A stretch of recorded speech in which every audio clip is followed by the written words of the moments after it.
여러분들은 한 주간 살아갈 때 무엇이 여러분들에게 큰 행복과 기쁨이 되셨습니까? 사람은 모두가 한 번뿐인 이 인생을 좀 즐겁고 행복하게 살았으면 좋겠다라고 생각합니다. 그러한 행복의 조건은 크게 어려운 것이 아니더라고요. 먹는 것을 좋아하는 사람들은 먹는 것으로 그 재미나 의미를 찾게 되고요.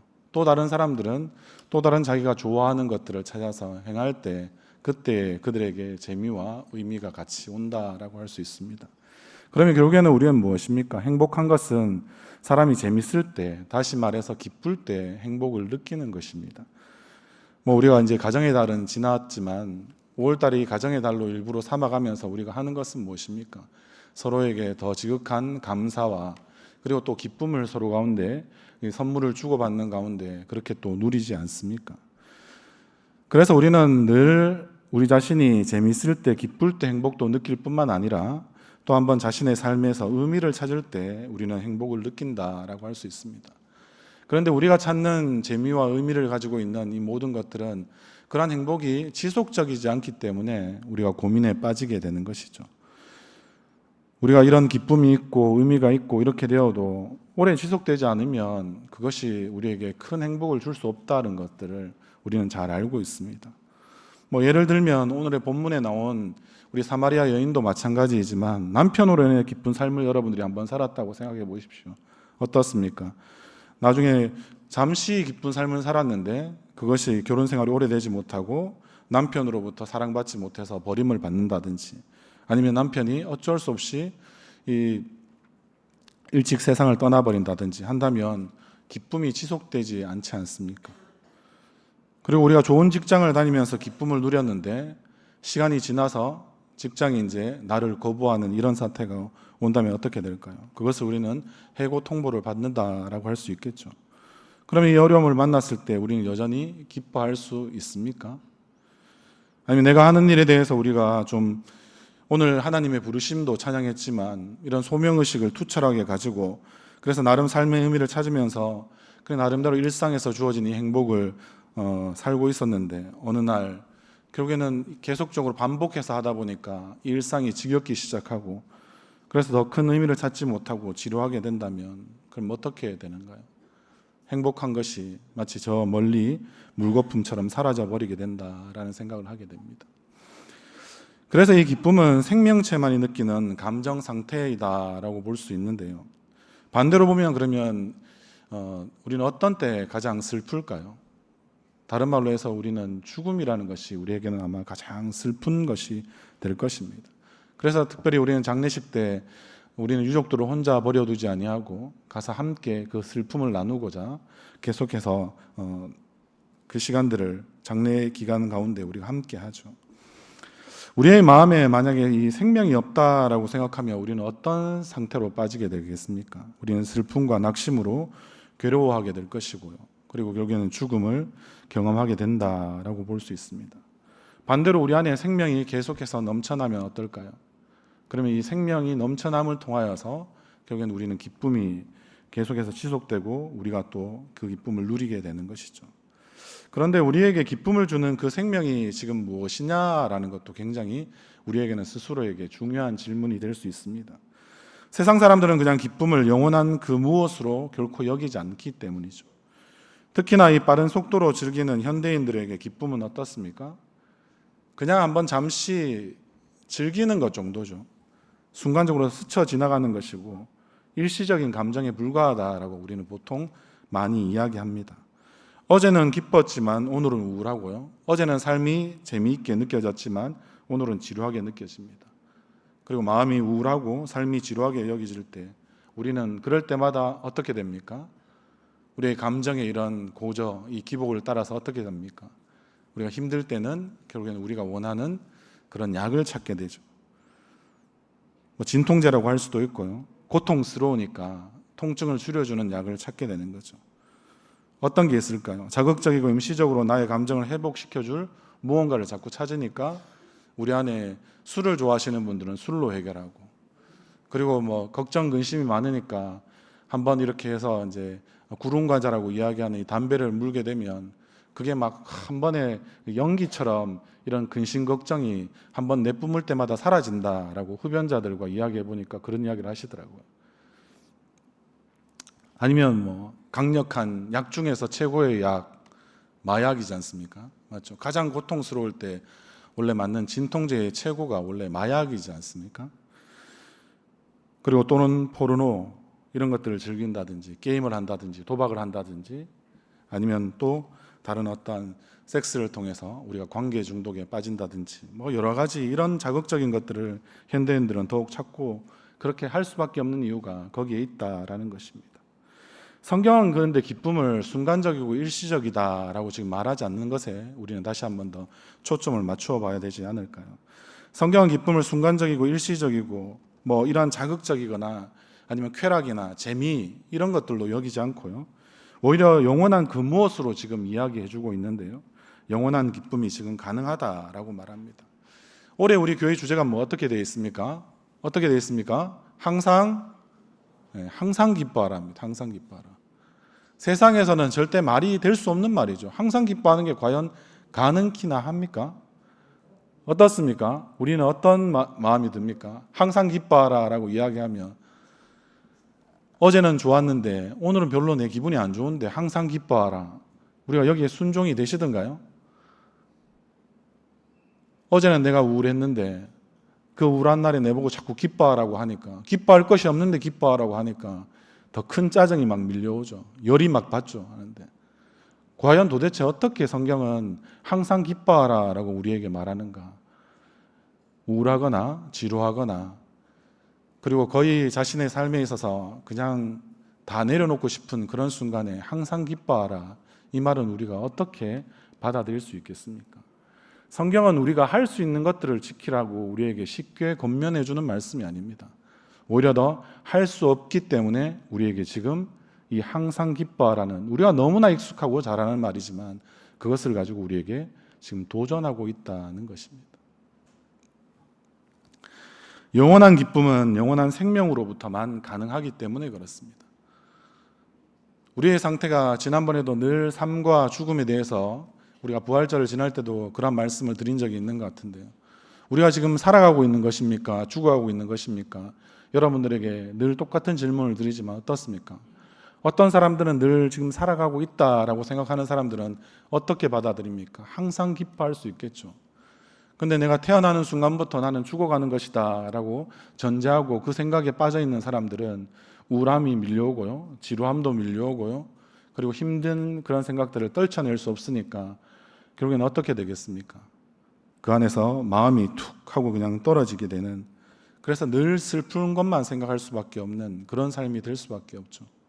근데 성경은 우리에게 주신 구원은 결코 그러한 것이 아니다라고 이야기하지 않습니까? 영원한 생명, 다른 말로 줄여서 우리가 늘 영생이라고 말하는 이것은 우리에게 어떤 것을 이야기해 주는 것일까요? 네가 앞으로 영원히 살아갈 수 있으니까 너의 삶에 잠시의 어떤 슬픔과 고통과 어려움들은 우리 가운데 늘 있을지라도 그것 때문에 우리는 오히려 더 슬퍼하고 더 깊이 낙담하고 우울해하는 것이 아니라 오히려 더 기뻐할 수 있다라고 이야기하는 것입니다. 그런 근거로 지금 항상 기뻐하라 라는 말을 할 수 있다는 거죠. 요즘에 청년들과 말씀 묵상을 하고 있는 가운데 이 빌립보서 말씀을 보고 있는데요. 이 빌립보서 말씀은 어떠한 상태에 있을 때 바울이 이야기한 것입니까? 빌립보서의 최고의 단어는 기쁨입니다. 기쁨. 여러분들 빌립보 감옥에 갇혀 있었던 지금 바울이 자신이 스스로 그러한 감옥에 갇혀 있었을 때 그가 스스로 빌립보 성도들에게 뭐라고 이야기합니까? 내가 감옥에 있지만 이 감옥에 있는 것으로 나는 오히려 더 기뻐한다라고 이야기합니다. 그리고 더 자족한다라고까지 이야기합니다. 나는 만족한다라고 이야기합니다. 그것은 이 땅의 삶으로 그가 만족하고 자족하는 것이 아니었고 늘 하늘에 속한 사람으로서 살아가고 하늘의 기쁨을 그가 지금 이 땅에서 누리고 있다라는 것을 오히려 더 성도들에게 권면하고 있기 때문에 가능한 일이고, 그러하기 때문에 너희는 항상 기뻐할 수 있다라고 오히려 더 이야기하는 것들을 에베소 성도들에게나 빌립보 성도들에게 계속해서 기쁨을 강조하고 있는 것이죠. 그것이 과연 가당키나 합니까? 우리가 바울에 대해서 너무나 많은 삶들을 우리는 이야기하고 그 스스로도 그가 얼마나 힘든 삶을 통하여서 복음을 전하는 이 일에 그가 전부를 투자했는지를 우리가 알 때, 헌신했는지를 알 때 그가 하는 그 말이 결코 쉽게 나올 수 있는 기쁨이 아니라는 사실을 압니다. 상황 때문에, 조건 때문에, 나의 마음의 상태에 어떻게 보면 조금 높아져 있는 상태 때문에, 그래서 감정적으로 내가 일시적으로 아주 큰 어떤 기쁨이 일어났기 때문에 그가 기뻐한다라고 한 번도 그렇게 에베소나 아니면 빌립보 성도들에게 그렇게 이야기한 적이 없기 때문에 그렇습니다. 그는 어떻게 해서 기뻐하다라고 말할 수 있습니까? 내가 감옥에 있으나, 나와 있으나, 내가 고통스러우나, 내가 또 다른 사람들이 볼 때 충분히 즐거울 수 있는 그런 상태에 있으나 그것과는 상관없이 나는 결국에는 예수를 만났기 때문에, 나는 예수를 만났기 때문에 기뻐할 수 있다라고 이야기하는 거죠. 그것은 어떤 것입니까? 우리가 어떻게도 이야기할 수 없는, 정말 예수를 만난 사람만이 누릴 수 있는 그런 참된 기쁨이 그 가운데 있었다라는 것입니다. 우리 오늘 본문에 있었던 요한복음 4장에 우리는 수가성 여인이라고 이야기하는데요. 사마리아 지역을 예수님께서 통과하셔서 이 수가성에 있었던 우물가에서 목이 말라서 거기에 쉬고 계실 때, 그래서 수가성 여인, 일명 사마리아 여인, 우물가 여인을 지금 만나는 내용들이 오늘 본문 가운데 이 본문이 포함된 4장 전체의 내용에서 쭉 이야기하고 있습니다. 우리가 우물가의 여인, 수가성의 여인, 사마리아 여인이라고 이야기하는 이 여인은 어떤 상태에 있었습니까?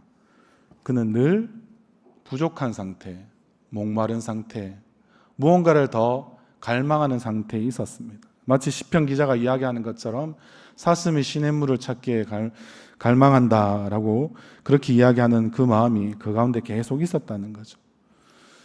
오늘 읽어봤던 이 말씀의 내용들을 보면 무슨 이유에서든지 5번의 지금 결혼 생활을 했다라고 이야기합니다. 여인의 삶으로서는 참으로 기구하고 안타까운 참 슬픈 이야기입니다.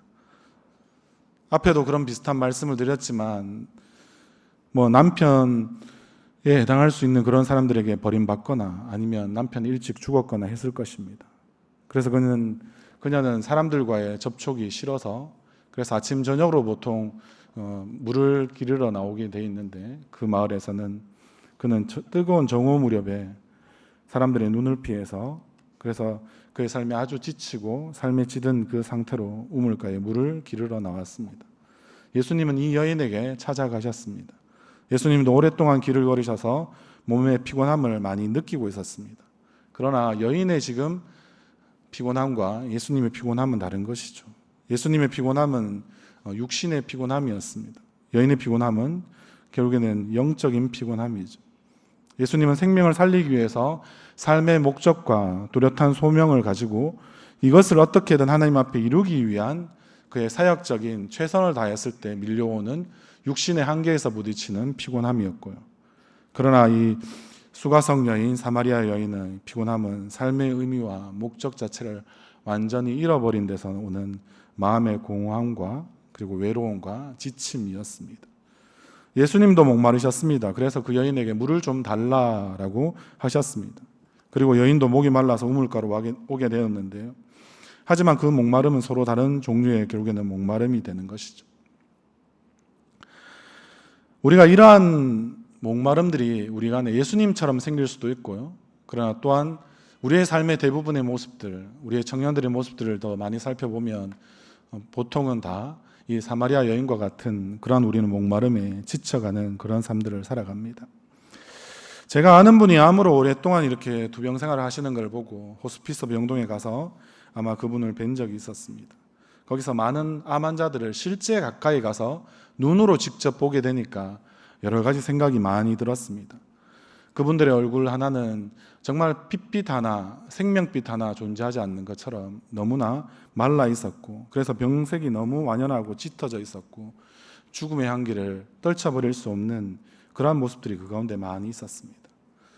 거기 있었던 병동의 많은 분들을 보니까 우리가 정말 이 생명이 없다, 생명이 점점 이렇게 불이 꺼져간다라는 것이 무엇을 말하는지 아마 정확하게 이해가 되는 그런 시간들이었습니다. 그래서 삶과 죽음에 대해서 더 많이 깊이 생각할 수밖에 없었는데요. 우리는 지금 그러면 어떠한 상태에서 살아가고 있습니까? 우리가 지금 살아 숨쉬고 있지만 우리는 언젠가 죽게 됩니다. 죽음은 우리에게 삶의 의미를 결국에는 어떻게 해줄까요? 삶이 참 소중하다, 가치 있다라는 걸 우리에게 늘 일깨워주죠. 그래서 우리는 죽음도 우리의 삶을 그렇게 다시 한 번 더 살아있는 것이 얼마나 소중한가를 알려주는 스승이다라고까지 이야기할 수 있습니다. 여러분들 한번 생각해 보십시오. 돌이켜 우리가 이 교회 문을 열고 나가서 또 한 주간 살아갈 때, 근데 우리가 바로 내일이 우리가 죽어야 한다라고 생각해 보십시오. 어떤 생각이 드십니까? 여러분들은 오래 사는 것이 좋으십니까? 단 한순간이라도 의미 있게 사는 것이 좋으십니까? 다른 말로 하면 인생의 길이가 소중할까요? 아니면 인생의 깊이가 소중할까? 우리는 한번 우리 자신의 삶에 대해서 통찰하고 성찰할 때 물어봐야 되지 않겠습니까? 여러분들 무엇을 하며 사느냐가 중요하겠습니까? 아니면 무엇을 위해 사느냐가 중요할까요? 제자도의 대가이자 유명한 신학자인 달라스 윌라드라는 인물은 하나님의 모략이라는 책을 쓴 사람인데요.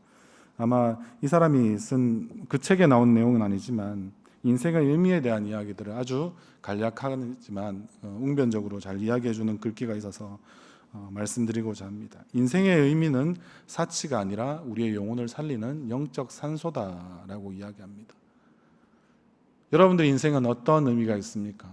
오늘도 돌아가셔서 스스로에게 여러 번 질문 한번 해보십시오. 여러분들 인생의 의미의 가치를 깨닫지 못한다면 여러분들은 살아있어도 살아있는 것이 아니다라는 말이 되지 않을까요? 제가 늘 우리 청년들보다는 중고등부 사역을 할 때 그런 친구들에게 많이 썼는데, 특히 이렇게 하나님의 말씀을 전하는 시간이면 제가 재미있게 전하지 못해서 그랬는지, 의미 있게 그들이 받아들이지 않아서 그랬는지 모르겠지만 그냥 눈빛이 늘 풀려 있었습니다. 일명 약간 동태눈이라고 이야기하죠. 그래서 그냥 멍하게 있는 거예요. 보면 쟤는 이렇게 영혼이 없구나 이렇게 생각하고 그러면서 힘겹게 사역했던 그런 시절이 있었습니다. 그럴 때 그 친구들 향해서 늘 하는 게 있습니다. 좀비 같다고 이야기합니다. 그냥 육체의 덩어리만 여기에 있고, 이게 이제 분리되는 거죠, 맞죠? 영과 육이 분리되는 놀라운 일들이 이 생명의 말씀을 전하는 이 설교 시간에 잘 일어나더라고요. 그렇게 되니까 어떻습니까? 보기에는 저게 정말 저렇게 해서 의미 있는 삶이 사라지겠나 싶은 생각이 막 들기도 하는 그런 순간이었습니다. 마치 그런 것처럼 똑같지 않을까요? 뭔가 우리 인생의 의미를 진정으로 우리가 발견하지 못하게 된다면 항상 기뻐하라 저런 말들은 일단은 저 단계까지 가기는 힘들고요. 인생의 의미를 발견하지 못하고 자신의 인생을 잘 돌아보지 못할 때 우리 스스로 어떻게 될까요? 우리는 살아있어도 살아있는 듯하지 않는 그런 삶들을 계속해서 그냥 죽지 못해서 마지 못해서 사는 삶들을 반복해서 살고 있다는 것이 우리의 가장 안타까운 지점이 될 수 있다는 거죠. 어떤 또 다른 신학자는 이야기합니다. 내게 나는 존재한다고 말할 수 있는 것으로 충분하지 않다. 나는 내가 누구인지 알고 싶다. 누구와 관계된 삶을 살고 있는지 알고 싶다. 질문을 하는 것으로는 부족하다. 결국에는 내가 직면한 모든 것을 다 포함하고 있는 듯 보이는 나는 무엇을 위해 지금 존재하는가? 이 질문에 어떻게든 대답해야 하지 않겠는가? 이런 이야기를 하는 신학자도 있었습니다. 여러분들, 우리가 무엇을 위해 존재하고 무엇을 위해 살아가야 되는가라고 생각하는 것은 참으로 중요한 질문입니다. 그러면 앞선 세대에 계신 우리 성도님들은 이런 질문이 필요 없을까요? 그렇지 않습니다. 우리가 잠시라도 우리의 마음이 꺾이는 그런 순간들이 삶에 있다면, 그리고 죽음의 위기가 찾아온다면 여러분들 그때마다 여러분들은 무엇에서 여러분들의 삶의 회복을 기대할 수 있겠습니까? 물론 신앙적으로야 예수님을 생각하는 거죠. 그리고 예수님을 소망하는 것이죠. 그러나 그렇게 생각하기 전에 나는 이 삶을 어떻게 살아가야 되는가? 나는 정말 영원한 생명을 기대하고 그것을 누리고 싶어 하고 있는가? 나는 그것을 영생을 소망하고 있는가? 우리 스스로에게 끊임없이 물어보지 않는다면 우리는 우리 삶에서 진정한 삶의 의미나 그리고 그 의미를 통하여서 우리가 느낄 수 있는 재미와 그리고 그 재미를 통한 하나님이 주시는 그런 영원한 삶의 기쁨들을 우리는 누리지 못할 것입니다. 키에르케고르 지난 시간에 한번 말씀을 드렸죠. 덴마크의 철학자이자 신학자인 이 사람은 그의 책 저널에서 이렇게 이야기합니다. 중요한 것은 내 자신을 이해하는 것이다. 그리고 하나님이 실제로 내가 무엇을 하시기를 원하는지를 아는 것이다. 그리고 더 나아가서 중요한 것은 나에게 참된 진리를 찾는 것이며 그 진리를 찾았다면 내가 그것을 위해 살 수도 있고 죽을 수도 있다라고 이야기하는 그런 뚜렷한 사상 또한 찾는 것이다 라고 말하고 있습니다. 키에르케고르는 이렇게 말했지만 우리가 알고 있는 불교나 동양의 어떠한 종교도 늘 항상 이야기합니다. 힘들고 어려우냐 해탈해라 이렇게 이야기합니다. 서양에서는 어떻게 이야기합니까? 내 원하는 대로 해라 라고 합니다. 그래서 나이키 광고에는 just do it이라는 말을 쓰지 않습니까? 네가 원했으니까 그냥 그것을 네가 즉시 하면 돼 라고 광고 문구에 아예 그들의 뚜렷한 사상이 밑바탕이 되는 그런 사람들을 마치 설득하기 좋은 그런 말들을 하고 있습니다. 여러분들 과연 그럴까요? 해탈하고 내가 원하는 대로 살면 다 괜찮아질까요? 삶의 의미를 찾고 그리고 우리는 재미와 기쁨을 다시 누리게 될까요? 여러분들 삶의 의미와 목적은 발견하는 것이 아니라 그들은 자꾸 우리에게 만들어가는 것이다. 너에서부터 비롯되는 것이다 라고 우리를 속이는 말들을 많이 하고 있습니다. 그러나 하지만 성경은 어떻게 말합니까? 예수 그리스도를 따르라 라고 우리에게 끊임없이 가르치고 있는 거죠. 왜 그렇습니까? 오늘 본문이 포함된 이 요한복음 14장 6절에는 이렇게 이야기합니다. 내가 곧 길이요 진리요 생명이다 라고 예수님은 자신을 그렇게 소개하고 있습니다. 사마리아 여인의 이 자신의 삶의 의미에 대한 목마름, 즉 이러한 무한한 갈망들은 바로 이 예수 그리스도 안에 있는 생수를 마심으로써 지금 해결되는 모습들을 우리는 봅니다. 오늘 우리 읽었던 본문 가운데는 나오지 않지만 결국에는 깨닫게 되는 마음을 주신 놀라운 이 생수 대신 성령을 통하여서 그 사마리아 여인이 예수님의 이 말씀을 결국에는 깨닫게 되고 그는 수가성 전체를 전도하는 그러한 놀라운 여인으로 탈바꿈하는 모습들을 우리는 사장의 말미에서 더 많이 확인할 수 있습니다. 자신의 수치심이나 자신의 걱정거리나 이런 것들은 전혀 상관이 없고 결국에는 예수를 만난 그 기쁨과 그리고 예수가 하신 그 말씀, 생수를 마시는 놀라운 일들이 그 가운데 예수를 만남으로 결국에는 성령을 경험하게 되고 그것을 통하여서 그는 복음을 증거하는 그런 자가 되어버리고 만 것이었습니다. 사랑하는 성도 여러분, 또 우리 청년들 어떻습니까? 여러분들의 삶과 이 삶에 있는 깃든 이 의미와 여러분들 기쁨 이런 것들은 우리가 어디에서 과연 찾을 수 있을까요? 성경이 진리가 확실하다면 여러분들 성경의 이 진리를 여러분들 한번 귀를 기울여 봐야 하지 않겠습니까? 성경을 여러분들이 다시 한번 더 소중하게 가치 있는 것으로 여러분들이 좀 가까이 할 필요가 있지 않겠습니까? 그럴 때 내 속에 삶의 의미나 기쁨을 차지하지 못할 때 우리의 삶의 지난 시간에 제가 좀 과격한 표현이지만 아주 날 것 같은 표현을 여러분들에게 했습니다. 내가 예수를 믿고 있고 교회를 다니고 있고 예배를 드리고 있고 말씀을 읽고 듣고 생각하기도 하였지만 그러나 나의 삶에 어제는 기뻤는데 오늘 우울하는 그 순간에 우리 안에서 어떤 게 우리는 이야기합니까? 내 안에 하나님이 없다라는 생각들을 여러분들 한 적 있지 않습니까? 하나님이 없는 인생은 우리가 아무리 삶의 의미를 또 가치를 추구해보고 그리고 그것을 통하여서 재미와 기쁨을 누리려고 반복해서 애써보아도 그렇게 더 노력하면 노력할수록 마치 여러분들 뻘밭에 들어가면 계속해서 뭔가 잡으려고 애를 쓰고 그래서 한두 번씩 우리가 조개를 캘 수는 있지 몰라도 그럼 우리의 삶 가운데 어떻게 됩니까? 결국에는 그 뻘밭을 우리가 빠져나오지 못한 상태에 있으면 우리의 손에 쥔 것은 몇 가지 있을 수 있겠죠. 개도 있을 수 있고 그리고 아까 말씀드린 대로 우리 조개도 캘 수도 있고 그렇지만 우리가 계속 어떤 상태로 갑니까? 몸이 계속해서 깊이 뻘에 빠져들죠.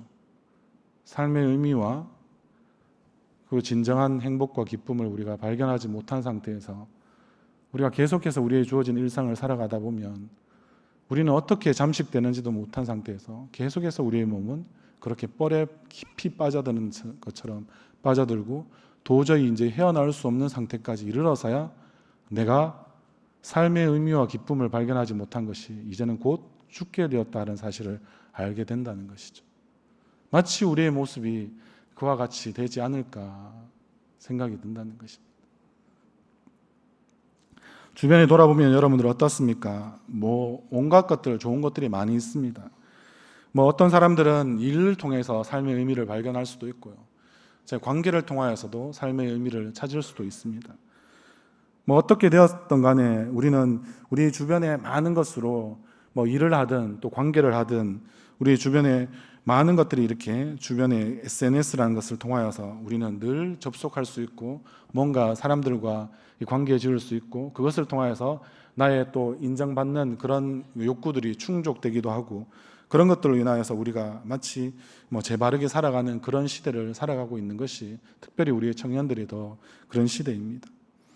그래서 이제 뭔가는 AI가 다 대답해 줄 것 같고 그리고 더 많은 자료를 모으면 우리가 더 많은 부를 거머쥘 수 있을 것 같고 그렇게 해서 모든 것들이 다 연결되는 것처럼 보이는 우리가 놀라운 4차 산업혁명의 시대라는 이런 시대를 우리가 살고 있다고 하더라도 그 가운데서 결국엔 우리는 어떤 생각이 듭니까? 더 많은 사람들이 오히려 더 힘들어하고 더 관계에 목말라하고 또 일의 어떤 중독에 치여서 진정한 삶의 의미를 발견하지 못하는 그런 모습들이 더 많이 있습니다. 그래서 그 가운데 더 많은 사람들이 공허함을 느끼고 외로움을 느끼고 지쳐가고 넘어지고 그래서 다시 일어날 수 있는 힘이 전혀 다시 한 번 더 주어지지 않는 그런 힘겨운 삶을 살아가는 것이 우리가 살아가고 있는 이 세상입니다. 그래서 사람들은 생각하죠. 내가 어디에 가면 이것을 좀 해결할 수 있을까? 어디로 내가 접속해야 될까? 출구는 어디가 될까? 한 줄기 빛과 같이 비춰주는 어떠한 탈출구는 없을까? 이런 생각들을 계속해서 살아갑니다. 오늘 마치 사마리아 여인과 같은 우리의 심정을 가지고 있는 그런 사람들에게는 남자는 넘쳐나는데 정작 결국엔 나를 진정성 있게 인격적으로 사랑해주는 그런 남자는 없다라는 그런 생각 때문에 더 쓸쓸해지고 허무해지고 공허해지고 그런 것들이 더 많이 우리에게 다가오는 그런 시대입니다. 직장에도 가면 직장 동료들은 넘쳐나는데 결국에는 내 마음을 알아주고 내 영혼을 걱정해주고 내 삶을 지지해주는 정말 인격적인 친구와 같은 그런 동료는 눈을 씻고 찾아봐도 없습니다. 교회에서는 또 한 번씩 어떻습니까? 교회에서는 우리가 사역과 섬김으로 사람들이 사랑과 인정을 받고 싶어 하지만 그러나 어떻습니까? 오히려 더 마치 수가성 여인과 같이 타는 듯한 이런 갈증이나 갈망만 더 우리 가운데 끌어오르는 그런 순간들이 우리 교회 안에서도 없다 말하지 못하지 않습니까? 이것은 다 지극히 정상적인 인간의 모습이라고 할 수 있습니다. 그것은 교회라서 더 좋다 아니면 세상이라서 더 나쁘다 저는 그렇게 말할 수 없을 것 같습니다. 물론 이 교회나 세상이나 하나님이 지으신 모든 세계 가운데서 살아가는 인간들은 그렇게 항상 무언가를 갈망합니다. 왜 그렇습니까? 그들에게 빠져있는 삶의 의미나 그리고 재미나 이런 것들을 그때그때 제대로 발견하지 못하는 모든 인간들에게는 그와 같은 삶이 계속해서 반복해서 이어지고 있기 때문에 그렇습니다. 그것은 젊다고 그런 것을 더 발견하지 못해서 힘들어하는 것이 아니라 또 나이가 많다고 그런 것을 우리가 더 많이 발견했기 때문에 괜찮을 거다 우리는 생각하지만 꼭 그렇지만은 않은 것 같습니다. 나이의 많고 적음이 중요한 것이 아니라 정말 예수님을 제대로 만난 인생으로서 영원한 생명이 있다는 것을 분명하게 붙잡고 살아가느냐 아니냐에 따라서 그런 것들은 분명히 갈라지는 것 같습니다. 사랑하는 성도 여러분, 파스칼은 이렇게 이야기합니다. 모든 인간에게는 하나님만으로 채울 수 있는 공간이 있다. 다른 말로 하면 하나님만으로 채워져야지 그렇지 못하면 그 인간의 모습은 항상 구멍이 나 있다라고 말할 수 있지 않겠습니까? 여러분들 헛헛하십니까? 정상입니다. 하나님으로 내가 채워야 할 공간이 아직도 많이 남아 있구나. 무엇으로 채우겠습니까? 생명의 말씀으로 채우고 주변의 사람들과 말씀의 교제 가운데 여러분들의 뭔가 부족해지는 그런 것들을 여러분 가운데 하나씩 채워나갈 때 여러분들 삶 가운데 어떤 일이 일어날까요? 놀라운 변화가 일어납니다. 세상 사람들은 잘 모르겠지만 근거 없이 슬픈데도 웃음이 납니다. 우울한데도 우울한 것 때문에 걱정이 잘 되지 않습니다. 한순간 더 나아가서 무엇이 또 생각될까요? 그래서 도저히 감사할 수 없는 상황에 있는데도 그렇게 감사가 터져 나오게 됩니다. 왜 그럴까요? 죽음 앞에서도 두렵지 않습니다. 왜 그럴까요? 우리는 영원한 삶 가운데 살아가고 있기 때문에 그렇습니다. 성경은 우리가 죽지 않는다고 말하지 않습니다. 우리는 이 땅에서의 삶에 반드시 죽음을 맞이할 것입니다. 그러나 죽음마저도 실패가 하나의 과정일 뿐인 것처럼 죽음도 성경은 하나의 과정이라고 우리에게 분명히 이야기해주고 있기 때문에 그렇습니다. 내가 그것을 믿을 수 있느냐 믿지 못하느냐의 차이밖에 없는 것이죠. 죽음이 과정이라면 여러분들 죽음이 두려울까요? 오히려 더 죽기 때문에 주님의 품에 더 빨리 안길 수 있어서 우리는 더 감사하고 기뻐할 수 있지 않을까요? 그러하기에 우리에게 주어진 어떠한 삶의 고통들도 그것이 계속해서 오래 지속되지 않는다는 사실을 우리가 이해만 할 수 있다면 내가 주님을 위해서 무언가를 했는데 그것에서 내가 생각하는 것보다 훨씬 더 많은 위기와 어려움들이 많이 닥치고 거기에 딸려오는 많은 고통과 슬픔과 그리고 그런 것들이 많이 있지만 이 땅에서 그것으로 내 삶이 끝난다고 생각하면 우리는 그것에 많이 실망할 뿐만 아니라 오히려 더 가장 지혜로운 사람은 우울하기 때문에 자살하는 사람이 아마 제일 지혜로울 것 같습니다. 그러나 성경을 알고 진리의 말씀을 알고 우리가 그것을 붙들고 기쁨 가운데 생활할 수 있는 유일한 이유는 무엇입니까? 이 땅의 삶이 끝이 아니다. 진짜 삶은 결국에는 우리가 하늘에서 영원한 곳에서 우리는 누리고 살아갈 수 있다라는 말씀을 여러분들이 붙들 수만 있다면 여러분들 삶의 어떠한 환경과 조건 때문에 우리는 잘 흔들리지 않을 것입니다. 그래서 오늘 이 말씀이 올해 우리 교회 주제처럼 의미가 있지 않습니까? 항상 우리가 기뻐하고 정말 모든 일에 감사할 수 있고 그렇게 하는 삶들이 우리 가운데 계속 일어날 수 있게 되는 것입니다. 사랑하는 성도 여러분, 우리의 관계로 인한 또 우리 청년 여러분, 그런 갈망함들은 우리의 삶에 계속해서 있을 것입니다. 뭔가를 이루지 못한 그런 갈망을 제가 여러분들에게 이야기하는 건 아닙니다. 하나님만으로만 여러분들이 채워져야 될 그런 여러분들의 마음의 빈 공간들을 하나님의 것으로 여러분들이 잘 채워나는 그런 사람들이 되어서 정말 길과 생명과 진리가 되신 그분으로 인해서 여러분들이 다 채워져 나갈 때 그 체험의 그 순간순간마다 하나님만이 주시는 그런 오롯한 기쁨들을 여러분들이 마음껏 누릴 수 있는 특별히 우리의 청년들 되기를 바랍니다. 그러면 여러분들 마약보다 내가 좋아하는 어떠한 SNS보다 그 많은 사람들이 인정해 주는 것보다 하나님이 인정하면 끝입니다. 그리고 하나님이 여러분들 알아주시면 그것으로 여러분들 다른 어떤 것들도 우리는 부럽지 않습니다. 그런 마음들이 우리 가운데 계속해서 일어날 수 있을 때 여러분들 고통을 이기는 것은 기쁨입니다. 하나님이 인정해 주시고 하나님만으로 채워질 때 나의 마음에 드는 안정감과 만족감과 자족함과 그것이 다 이렇게 함께 묶어져서 일어나는 이 기쁨이야말로 세상이 줄 수 없는 참된 기쁨이기에 여러분들 그 기쁨으로 여러분들 고통을 이기는 것입니다. 고통을 그냥 나의 어떤 극기의 마음으로 나의 어떤 회피의 마음으로 여러분들 고통은 도저히 이길 수 없습니다. 여러분들이 도망가면 도망갈수록 더 많은 큰 고통의 파도들이 여러분들을 집어삼킬 것입니다. 아니면 뻘과 같은 그러한 고통의 늪과 같은 것이 여러분들을 계속해서 빨아들일 것입니다. 여러분 그때 여러분들 어떻게 거기에서 나올 수 있을까요?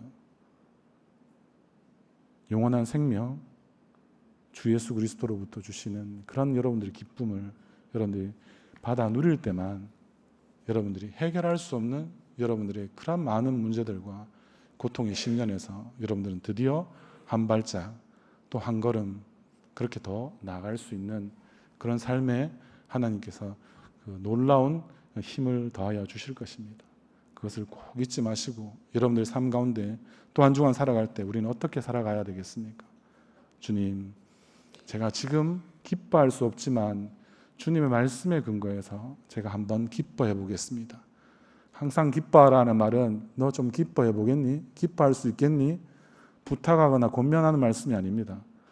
너희 삶이 어떠하든지 간에 상관없이 항상 기뻐하라 하시는 이 말씀이었기에 내가 한번 기쁨으로 순종할 수 있는 그 마음을 주십시오. 그리고 그 순종함이 더해지면 더해질수록 나의 기쁨도 더욱더 커져가는 것을 여러분들 삶의 현장에 말씀으로 한번 경험해 보십시오. 그러면 여러분들 말씀으로 나의 마음을 채워야 되겠다.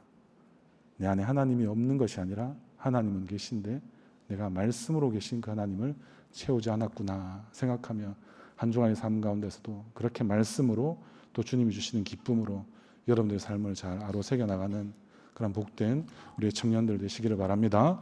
우리의 성도님들 또한 되시기를 소원합니다.